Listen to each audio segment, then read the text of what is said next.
আসসালামু আলাইকুম। সবাই কেমন আছেন? আশা করি সবাই ভালো আছেন। পুরো একটানা ১ মাস পবিত্র মাহে রমজানের শেষে আজ এই খুশির ঈদের দিনে আবার আপনাদের মাঝে ফিরে এলাম। সবাইকে জানাই ঈদের শুভেচ্ছা এবং ঈদ মোবারক। অনেক মিস করেছি আমার এই গল্পঘর 365 এর সদস্যদের। আপনাদের সবার জন্য শুভ কামনা রইল। আজ এই খুশির ঈদের দিনে আবারও নতুন গল্প নিয়ে হাজির হয়েছে আপনাদের মাঝে। মিষ্টি বউটা আমার এই গল্পের প্রথম পর্ব। তাহলে চলুন মূল গল্পে ফেরা যাক। মিষ্টি বউটা আমার আমাকে বলে, এই শোনো না। আমি কিছুটা রাগ দেখিয়ে বললাম, কি হয়েছে কি? সে বলে, তোমার চুলগুলো আঁচড়ে দেই। আমি বললাম, না। সে বলে, কেন? আমি বললাম, ভালো লাগে না। সে বলে, তোমার পা টিপে দেই। আমি বললাম, লাগবে না। সে বলে, শোনো, চলো আমরা ছাদে যাই। আমি বললাম, না, আমার যেতে ইচ্ছে করছে না। সে বলে, তোমার হাত ধরি। আমি আরো রাগ দেখিয়ে বললাম, বললাম তো কিছু করতে হবে না। সে আমাকে আরো অনেকভাবে মানানোর চেষ্টা করলো, কিন্তু কিছুতেই কিছু করতে পারছে না। এত কিছু করে যখন আমাকে মানাতে পারছে না, তখন হঠাৎ সে এমন একটা কাণ্ড করল যেটা দেখে তো আমি অবাক। সামান্য একটা বিষয় নিয়ে এমন করতে হয়? আমি ওকে বুকে টেনে নিলাম, কিন্তু না, কোনো কাজ হলো না। সে যে এমন করবে আমি ভাবতেই পারিনি। এখন উল্টো এরপর যা হলো। আমার নাম মোহাম্মদ আদনান হোসেন। ফ্যামিলি বলতে একা আমি ছাড়া আর কেউ নেই। মা বাবা অনেক আগেই মারা গেছে। ভাই বোন বলতেও কেউ নেই। আমি ছিলাম মা বাবার একমাত্র সন্তান। আত্মীয় স্বজন বলতে তেমন কেউ নেই, শুধু এক নিজের মামা ছাড়া। তিনি আমার খেয়াল রাখেন, প্রায় সময় এসে আমাকে দেখে যান। বাবার বানানো এই বাড়িতে আমি একাই থাকি। এত বড় বাড়িতে একা থাকতে থাকতে অভ্যস্ত হয়ে গেছি আমি। বাসার কাজকর্ম আর রান্নাবান্না করার জন্য একটা ছেলে রেখেছি। সে এসে বাড়ি পরিষ্কার করে রান্না করে দিয়ে চলে যায়। পড়াশোনা শেষ করে আমি এখন একটা সরকারি অফিসে কর্মরত। বেশ ভালো মাইনের বেতন পাই। সপ্তাহে একদিন ছুটি। ছুটির দিনটা বন্ধুদের সাথে আড্ডা দিয়ে নয়তোবা মাঝে মাঝে মামার বাড়িতে চলে যাই। এভাবেই বেশ দিন যাচ্ছে। আমি দেখতে তেমন ফর্সা না হলেও শ্যামলা গায়ের বর্ণ, রোগা পাতলা সিমছিমে চেহারার গঠন। বেশ আকর্ষণীয় না হলেও দেখতে মোটামুটি ভালো। এভাবেই আমার দিনগুলো পেরোচ্ছে। বিয়ের বয়সও পেরিয়ে যায় অবস্থা। এরই মধ্যে মামা আমার বিয়ের জন্য উঠে পড়ে লাগে। তিনি আমাকে একদিন ডেকে বলে, আমার হাতে একটা ভালো মেয়ে আছে, আশা করি তোর অপছন্দ হবে না। এভাবে আর কত একা থাকবি? বিয়ের বয়স তো পেরিয়ে যাচ্ছে। মামার কথা শুনে ভাবলাম, সত্যিই তো, এমন সময় একজন পাশে থাকা খুবই প্রয়োজন। অন্তত একাকিত্বটা কাটবে আমার। আমি আর আপত্তি না করে রাজি হয়ে গেলাম। ছুটির একদিন মামার আমি মেয়ে দেখতে বেরিয়ে পড়লাম। মেয়ে দেখতে শুনতে ভালো, গায়ের রং আমারই মতো শ্যামলা, তবে তার মুখে আলাদা একটা লাবণ্য আছে, খুবই মায়াময়, যেটাকে কোনোভাবেই উপেক্ষা করা যায় না। মেয়েটিকে দেখে আমার খুব ভালো লাগলো। তাদেরও আমাকে পছন্দ হলো। যেহেতু আমার কিছু চাওয়া পাওয়ার নেই, তাই আমাদের বিয়ের দিন তারিখ ঠিক হলো। এক সময় অপেক্ষার দিন পেরিয়ে বিয়ের দিন হাজির হলো। আজ আমার বিয়ে, অথচ আমার আত্মীয় স্বজন কেউ না থাকায় মামা আর আমার বন্ধুরা মিলে বিয়ের আয়োজন করলো। তেমন ধুমধাম না হলেও মোটামুটি আয়োজন করেছে ওরা। আর পাড়ার প্রতিবেশী তো আছেই। দুপুরের দিকে বর যাত্রী নিয়ে বিয়ে করে বউ নিয়ে আসতে আসতে রাত 10টা বেজে গেল। এরই মধ্যে আমার দুই একজন বন্ধু, এমনকি অফিসের কিছু কলিগ মিলে বাসর ঘর সাজিয়ে ফেললো। এটা গ্রাম অঞ্চল না, শহর। তাই এখানে যেদিন বিয়ে হয় সেদিনই বাসর রাত।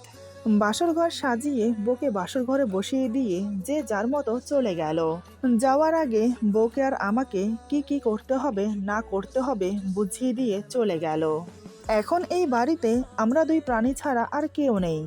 বুঝতে পারলাম সামনে যা পদক্ষেপ নিতে হবে সব আমাকে একাই নিতে হবে। ওইদিকে বাসর ঘরে আমার বউ অপেক্ষা করছে আমার জন্য। আর এইদিকে আমি দরজার বাহিরে দাঁড়িয়ে ভাবছি, ঘরে প্রবেশ করে কি করব, কিভাবে কি দিয়ে শুরু করব। আমার মধ্যে যেমন সংকোচ আর লজ্জাবোধ দোনোটাই কাজ করছে। কেমন যেন নার্ভাস ফিল করছি আমি। মনে মনে ভাবছি, না, এভাবে নার্ভাস হয়ে পড়লে চলবে না। সে আমার বিবাহিত স্ত্রী, আমি তার স্বামী। আমি যদি নিজেই লজ্জা পাই তাহলে কিভাবে কি হবে? না, আমাকে স্বাভাবিক থাকতে হবে। কথাগুলো ভেবে মনে সাহস নিয়ে দরজা খুলে ভেতরে প্রবেশ করলাম। রুমের ভেতর প্রবেশ করার সময় দেখি আমার বউটা কিঞ্চিত নড়ে চড়ে বসেছে। আমি ধীরে ধীরে এক পা দু পা করে ওর সামনে গিয়ে দাঁড়ালাম। দেখি এক হাতে লম্বা ঘোমটা দিয়ে বসে আছে সে। আমি এবার আস্তে আস্তে ওর পাশে বসলাম। ভাবছি কি বলবো, কোনো ভাষাই মুখ দিয়ে আসছে না। কোনো কথা খুঁজে না পেয়ে আমি বললাম, আসসালামু আলাইকুম। খুবই মিষ্টি সুরে সে আমাকে উত্তর দেয়, ওয়ালাইকুম সালাম। তার সালাম দেওয়ার উত্তর শুনে আমি বেশ বুঝতে পারছি আমার কথায় সে অবাক হয়েছে। আমি বললাম, তুমি ঠিক আছো তো? না মানে তুমি কেমন আছো? সে বলে, জি ভালো। আমি বললাম, তোমার কোনো কিছুতে অসুবিধা হয়নি তো? না মানে তুমি খেয়েছো? সে বলে, জি। আপনি খেয়েছেন? আমি বললাম, হুম। এবার আর কি বলতে পারি, আবার চুপ হয়ে গেলাম। বেশ কিছুক্ষণ নীরবতার পর আমি বললাম, একটা কথা বলি। ও, আপনাদেরকে তো আমার স্ত্রীর নামই বলা হয়নি। আমার স্ত্রীর নাম নাজমা আক্তার। নাজমা বলে, জি বলুন। আমি বললাম, ইয়ে মানে কি করে যে বলি, আমি কি তোমার ঘুমটা সরাতে পারি? আমার কথা শুনে বেশ অবাক হয় নাজমা। সে মনে মনে ভাবে, আমার কয়েকটা বান্ধবী ছিল, তাদের বিয়ে আমার আগে হয়েছে। তাদের কাছে যতটুকু শুনেছি, বাসর ঘরে হাজব্যান্ড অনুমতি না নিয়েই বউয়ের ঘোমটা খোলে, এমনকি নানান রকমের প্রশংসা করে, আরও কত কি। কিন্তু এখন তো দেখছি সব উল্টো। নাজমাকে চুপচাপ ভাবতে দেখে আমি বললাম, কি হলো, বললে না যে? আমি কি তোমার ঘুমটা খুলতে পারি? নাজমা বলে, হুম। নাজমার অনুমতি পেয়ে আমি ওর ঘুমটা উপরে তুলে দিলাম। অমনি ওর মায়ায় আচ্ছন্ন ভরা মুখটা উন্মুক্ত হয়ে গেল। সত্যি বলতে আমি চোখ সরাতে পারছি না। সুন্দর কাকে বলে আমি জানি না, কিন্তু এখন আমার কাছে মনে হচ্ছে আমার বউ এই পৃথিবীর সবচেয়ে শ্রেষ্ঠ সুন্দরী। কি সুন্দর লাগছে ওকে, বলে বোঝাতে পারবো না।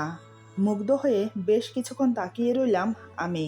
আমি বললাম, মাশা আল্লাহ, সত্যি তুমি খুব সুন্দর, যার তুলনা কোনো কিছুর সাথেই হয় না। আমার কি মনে হচ্ছে জানো, আমি তোমাকে ভাগ্য করে পেয়েছি। তোমাকে দেখে দেখে সারা রাত পার করে দিতে পারবো আমি। আমার কথায় নাজমা বেশ লজ্জা পায়, সেটা তার মুখ দেখেই বুঝতে পারছি। আরও বেশ কিছুক্ষণ ওর প্রশংসা করলাম। আমি বললাম, তোমার অজু আছে? চলো নামাজ পড়ে নেই। নাজমা বলে, না। আমি বললাম, তাহলে যাও অজু করে এসো।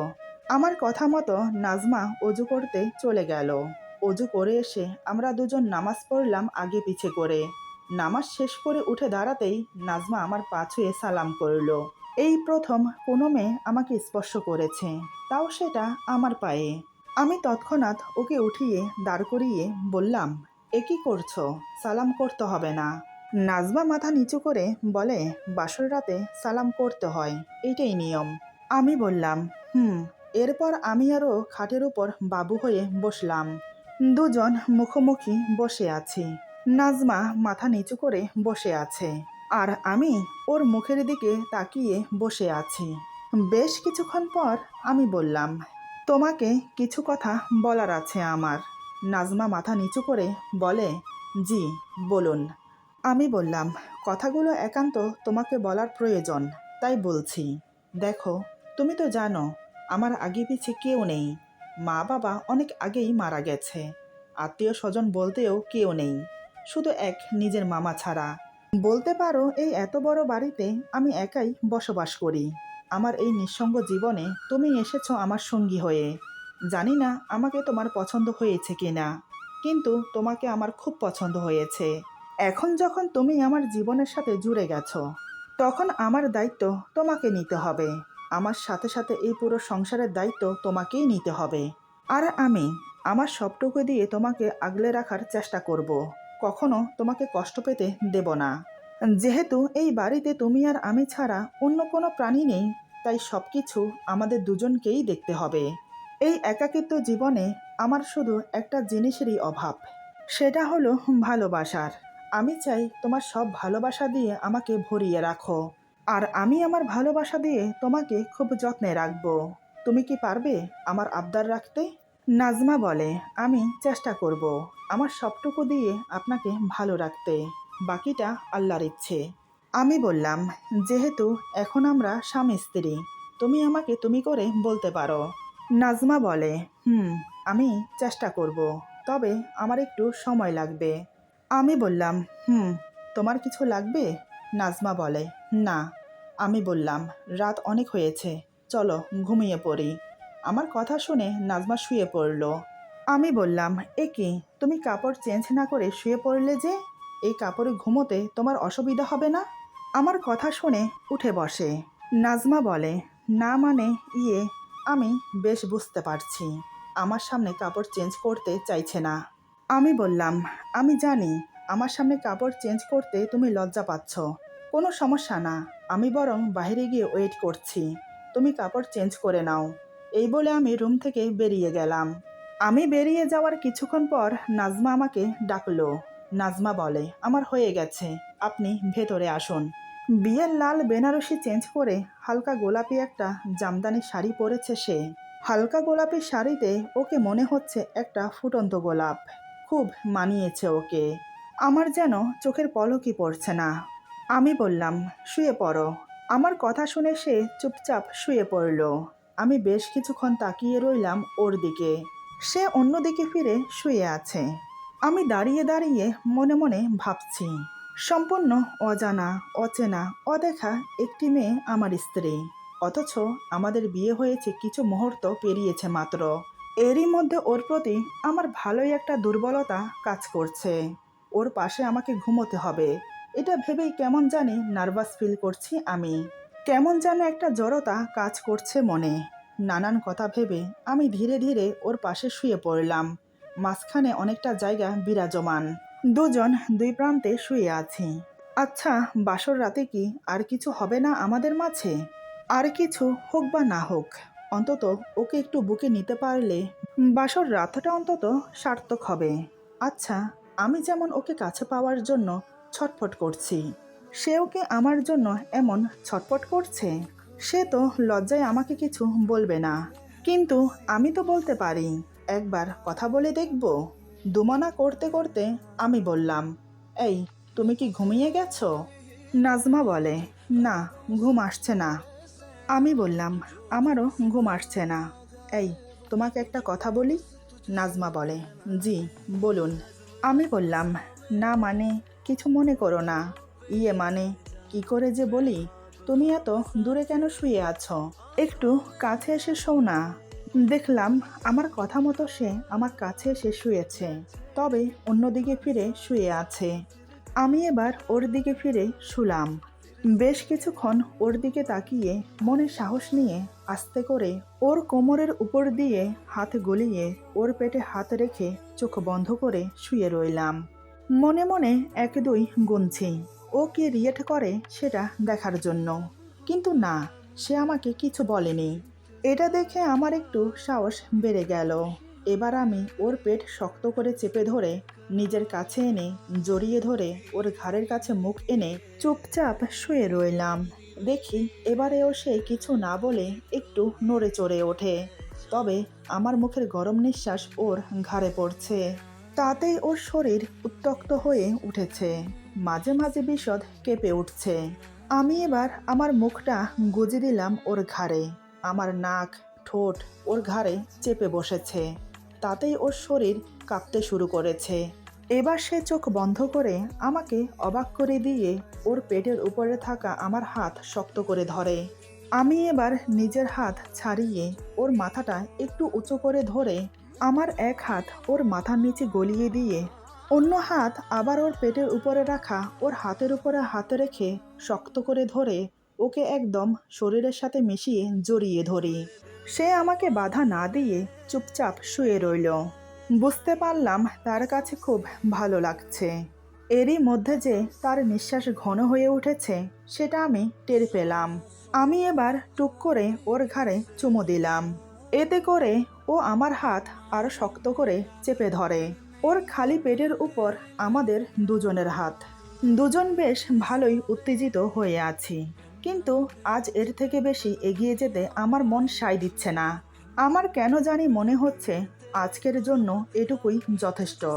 তাই আমি আর কিছু না করে এভাবেই ওকে জড়িয়ে ধরে ঘুমানোর চেষ্টা করলাম। একসময় ঘুমিয়ে গেলাম। নাজমা কখন ঘুমিয়েছে আমি জানি না। সারা রাত কি সে আমার বুকে এভাবে ছিল তাও জানি না। সকালে সে আমার আগে ঘুম থেকে উঠে ফ্রেশ হয়ে নেয়। দিনের এখন 11টা বাজে। আমি এখনো পড়ে পড়ে ঘুমোচ্ছি। এবার নাজমা বাধ্য হলো আমাকে ডাকতে।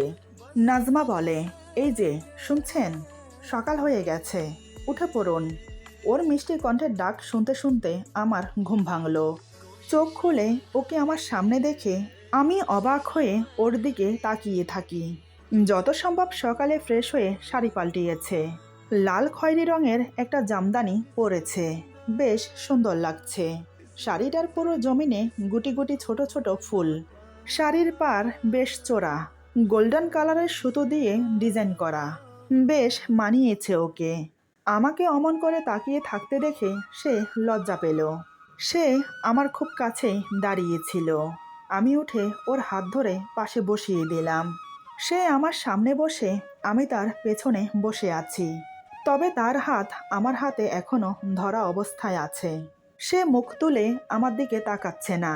কাল রাত থেকে এ পর্যন্ত গুনে গুনে মনে হয় 3বার সে আমার মুখের দিকে তাকিয়েছে, যতটুকু আমি দেখেছি। আমি ওর মুখের দিকে তাকিয়ে বললাম, ঘুম কেমন হয়েছে? নাজমা বলে, জি ভালো। আমি বললাম, সকালের নাস্তা করেছো?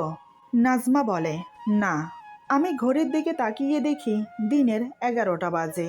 এত বেলা হয়ে গেল, অথচ এখনো সে নাস্তা করেনি। মনে হয় কাজের ছেলেটাও আসেনি। আমি বললাম, সে কি, দাঁড়াও, আমি তোমার জন্য কিছু ব্যবস্থা করছি। এই বলে আমি উঠে ফ্রেশ হয়ে গায়ে একটা টি শার্ট গলিয়ে বাইরে চলে গেলাম ওর জন্য নাস্তা আনতে। বেশ কিছুক্ষণ পর ওর জন্য নাস্তা নিয়ে এসে ওকে দিলাম খাওয়ার জন্য। কিন্তু এ কি, এ তো সামনে নাস্তা নিয়ে বসে আছে, কিন্তু খাচ্ছে না। আমি বললাম, কি হলো, নাস্তা করছো না কেন? তোমার কি খিদে পায়নি?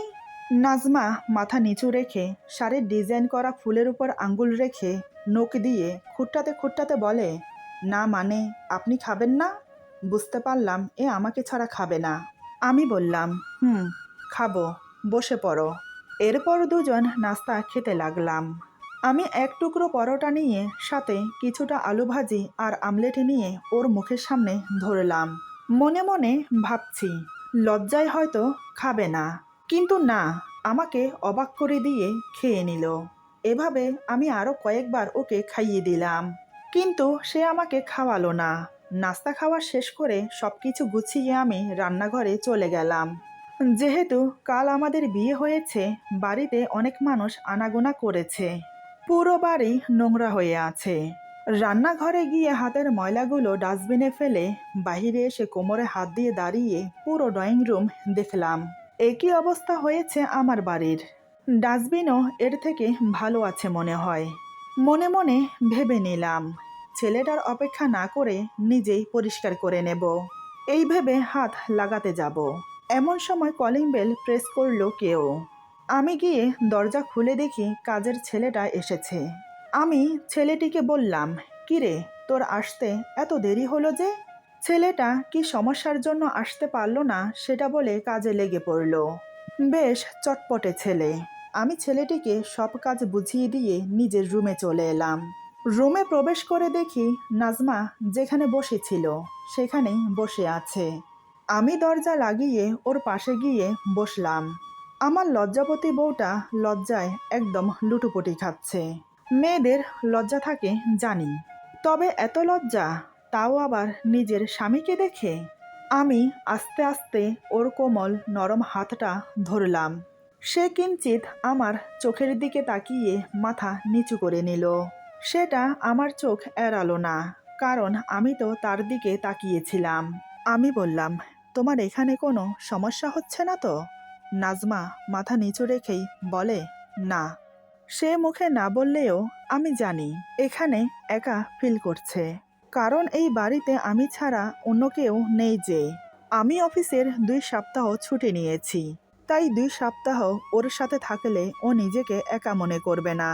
কিন্তু 2 সপ্তাহ পর থেকে যখন অফিসে জয়েন করব, সারাদিন তো ও একাই থাকবে। আমি ওর মুখের দিকে তাকিয়ে কথাগুলো ভাবছি, কিন্তু সে একবারও আমার দিকে তাকাচ্ছে না, আর কথাও বলছে না। আমি বললাম, তুমি কিছু বলছো না যে? তোমার ব্যাপারে তুমি কিছু বলো না শুনি। নাজমা বলে, কি বলবো? আমি বললাম, যা তোমার মন চায়। নাজমা বলে, আপনি জিজ্ঞেস করুন, আপনি কি জানতে চান? আমি এবার নড়ে চড়ে ওর আরেকটু কাছে গিয়ে গা ঘেঁষে বসে বললাম, আমি বলতে চাই যে আমার মিষ্টি বউটা না খুব সুন্দর, ঠিক আমার মনের মতো। যেমনটা আমি চেয়েছি ঠিক তেমনটা।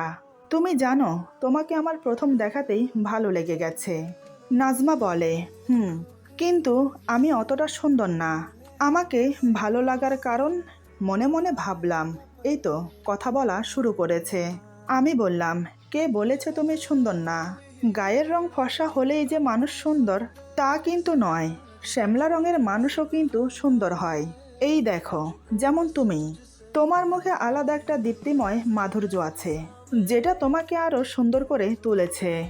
নাজমা বলে, তাই বুঝি?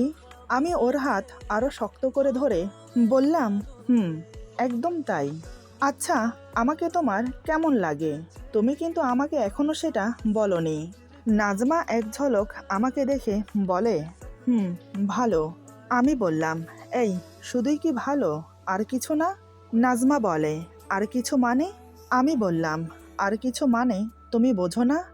যেমন তোমাকে দেখে আমার আপন মনে হয়। তোমার সঙ্গ পেতে আমার খুব ইচ্ছে করে মন খুলে তোমাকে বলে দেই যে নাজমা, আমি তোমাকে ভালোবেসে ফেলেছি। আমার মুখে কথাগুলো শুনে সে আরো লজ্জা পায়। সে আমার কথার উত্তর না দিয়ে চুপচাপ বসে আছে। আমি বললাম, কি হলো, কথা বলছো না কেন? সে বেশ কিছুক্ষণ বসে কিছু না বলে উঠে যেতে চাইলো, কিন্তু হঠাৎ আমি যা করলাম সেটা হয়তো ও আশাই করেনি। এমন অবস্থাতে সে কি করবে সেটা সে নিজেই বুঝতে পারছে না। হঠাৎ এমন কিছু হবে সেটা যেন কল্পনা অতীত। এরপর যা হলো। আজকের গল্প এখানে সমাপ্ত। গল্পের বাকি অংশ পেয়ে যাবেন আগামী পর্বে। আপনাদের সবাইকে জানাই ঈদ মোবারক। এই রমজানের একটা মাস আপনাদের সবাইকে খুব মিস করেছি। আপনারা কে কতটা মিস করেছেন কমেন্টে জানান। আমার এক সাবস্ক্রাইবারের অনুরোধে এই গল্পটি লিখেছি, তার প্রিয় 2টি নাম দিয়ে, আদনান অ্যান্ড নাজমা। সবাইকে ঈদের অনেক শুভেচ্ছা, শুভকামনা জানাই। সবার দিন ভালো যাক এই কামনা করি। সবাই ভালো থাকবেন, সুস্থ থাকবেন, আর বন্ধুদের সাথে বেশি বেশি করে শেয়ার করবেন। আল্লাহ হাফেজ।